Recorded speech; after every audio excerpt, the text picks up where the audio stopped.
Hello friends, welcome back to our channel. Please like my video, subscribe to my channel. శుక్రవారం రోజు నేను చేసే పూజలు ఆగ్నేయ దీపం, ఉప్పు దీపం, అలాగే ఈశాన్య మూలలో రాగి చెంబుతో నీళ్ళు, అలాగే సాల్ట్ వాటర్.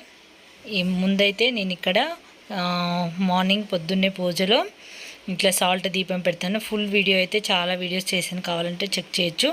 ఆగ్నేయ దీపం కూడా చాలా మంచిది. మన కిచెన్లో ఆగ్నేయ మూలలో ఈ దీపం వెలిగించామనుకో విశేషమైన ఫలితాలు ఉంటాయి. ఇలా అయితే నేను ప్రతి శుక్రవారం రోజైతే నాకు కొంచెం పూజా సమయం ఎక్కువనే పడుతుంది, ఎక్కువ చేస్తూ ఉంటాను. ఇవన్నీ ఉప్పు దీపం, ఆగ్నేయ దీపం శుక్రవారం పెట్టుకోవాలి. మిగతావి ఈశాన్య మూలలో వాటర్ కూడా శుక్రవారమే పెట్టుకోవాలి. కాకపోతే నిమ్మకాయలో వాటర్ అది మంగళవారం కానీ ఆదివారం కానీ కూడా పెట్టుకోవచ్చు. ఇలా అయితే నేను ఇలా చేస్తూ ఉంటాను ఫ్రెండ్స్. వీటి వల్ల చాలా విశేషమైన ఫలితాలు ఉంటాయి. నచ్చితే కనుక లైక్ చేయండి, ఛానల్ని సబ్స్క్రైబ్ చేసుకోండి. Thanks for watching.